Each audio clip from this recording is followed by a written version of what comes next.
11 11:30 वाजता VK Singh CID कार्यालयामध्ये आले असं आम्हाला कळलं। पार नाश्त्यापासून जेवणापर्यंत आणि कदाचित आम्हाला असंही कळलं की संध्याकाळी अर्धा एक तास त्यांना टीव्हीवर क्रिकेटची मॅच सुद्धा तिथं दाखवली। पण जाताना ते कुठल्या गाडीत गेले हे लोकांना कळलं नाही।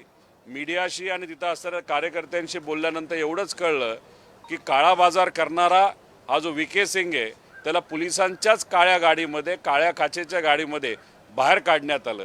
त्यांच्यात ताकद असेल तर थोडी ताकद लावून FIR तर होऊ द्या आणि दिल्लीत जाऊन काही लोकांशी, मोठ्या नेत्यांशी जाऊन जर पाठपुरावा केला तर नक्कीच त्याचा फायदा होईल। अजितदादांचा अपघात नसून तो घातपात आहे। काही लोकांना दादा अडचणीचे वाटायला लागले होते असं त्यांचं सुद्धा म्हणणं। ते मग त्यांनी या विषयासाठी जरा जास्त ताकद लावणं फार महत्त्वाचं आहे। ते सत्तेत आहेत, आम्ही विरोधात आहोत।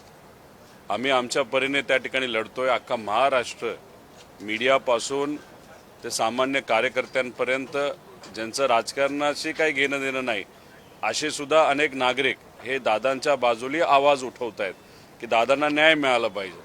मग याच्यात त्या पार्टीचे जे प्रमुख आहेत आणि ते परिवारातले एक आहेत त्यांनी अजून जास्त ताकद लावली तर मला असं वाटतं की नक्कीच आपल्याला अजितदादांना न्याय देता येईल। पण साधा FIR जर महाराष्ट्रात होत नसेल, घाटकोपरला जो काही 2019ला ॲक्सिडेंट झाला त्या ॲक्सिडेंटमध्ये म्हणजे विमानाचाच ॲक्सिडेंट झाला होता, तिथं किरीट सोमय्या गेल्यानंतर FIR घेतला गेला।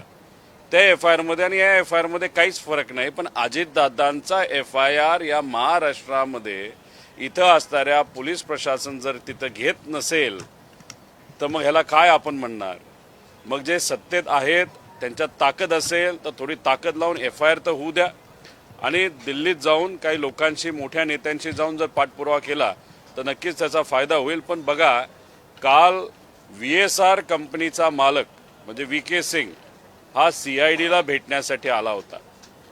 पोलिसांना भेटण्यासाठी आलेल्या माणसाबरोबर तुम्ही आसपास जर बघितलं तर बंदूकधारी सिक्युरिटी सुद्धा होती।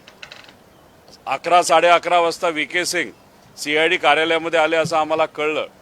पार नाश्त्यापासून जेवणापर्यंत आणि कदाचित आम्हाला असंही कळलं की संध्याकाळी अर्धा एक तास त्यांना टीव्हीवर क्रिकेटची मॅच सुद्धा तिथं दाखवली। त्याच्याचबरोबर येतानाचं फुटेज आपल्याकडे आहे, पण जाताना ते कुठल्या गाडीत गेले हे लोकांना कळलं नाही।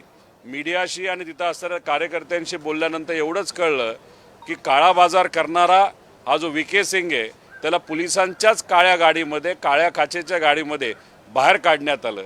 म्हणजे एवढी VIP ट्रीटमेंट तुम्ही एका क्रिमिनल इन्व्हेस्टिगेशनमध्ये असणाऱ्या प्रमुख जो कोणी क्रिमिनल या अंगाने आपण त्या व्यक्तीकडे बघत आहात त्याला जर तुम्ही VIP ट्रीटमेंट देत असाल तर हे म्हणजे फारच दुःख करणारं आहे।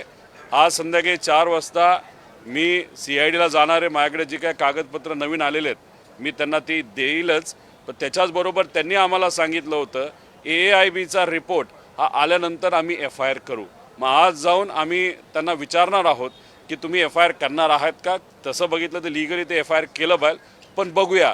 त्यामुळे सत्तेत असणारे, दादांबरोबर काम करणारे, दादांच्या फार जवळचे असणाऱ्या सर्व लोकांना मला एवढं सांगायचं, तुम्ही सत्तेत असताना सुद्धा इन्व्हेस्टिगेशन ज्या दिशेने जायला पाहिजे, ज्या ताकदीने इन्व्हेस्टिगेशन व्हायला पाहिजे, पारदर्शक पद्धतीने व्हायला पाहिजे, FIR त्या ठिकाणी घेतला गेला पाहिजे। दुर्दैवाने त्या गोष्टी होत नाहीत। याच्यावरनंच समजून घ्या सत्तेत असून सुद्धा काही प्रमाणात तुम्हाला अजितदादांना न्याय देता येत नाही। त्यामुळे कृपा करून तुमचीही ताकद, तुमच्या सत्तेचा वापर करून कुठंतरी या इन्व्हेस्टिगेशनला दिशा देण्यासाठी प्रामाणिकपणे प्रयत्न करा, एवढीच विनंती त्या लोकांना मी त्या ठिकाणी करतो।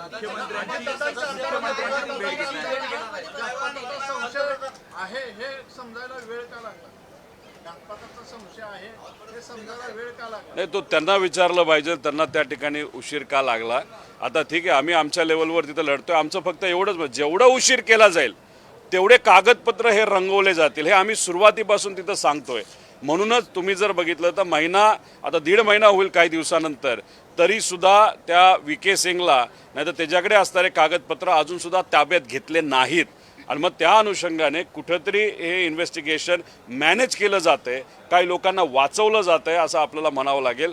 सुरुवातीपासून आम्ही म्हणतोय की ह्याच्या मागे काहीतरी कॉन्स्पिरसी आहे, पण कॉन्स्पिरसी आहे असं बोलून सुद्धा, बरेच पुरावे देऊन सुद्धा इन्व्हेस्टिगेशन काही योग्य दिशेने गेलं नाही. CBI-कडे प्रस्ताव पाठवला असं म्हणतात. सुशांत सिंगच्या बाबतीत तिथं बिहारच्या मुख्यमंत्र्यांनी प्रस्ताव पाठवल्यानंतर 2 दिवसामध्ये प्रस्ताव हा CBI-ने स्वीकारला आणि महाराष्ट्रातला मराठी नेता दुर्दैवी मृत्यू त्या ठिकाणी ॲक्सिडेंटमध्ये होऊन सुद्धा CBI-कडे हा प्रस्ताव पाठवून सुद्धा 22 दिवस झाले तरी प्रस्ताव तिथं स्वीकारला जात नाही. हे का, हे प्रश्न लोकांना पडलेत, पण सत्तेत असणाऱ्या लोकांना सुद्धा हे पडले असावेत मला असं वाटतं. त्यामुळे कसा ज्या पद्धतीने पाठपुरावा करता येईल तो करावा, व कृपा करून न्याय द्यावा एवढीच विनंती तिथं करतो.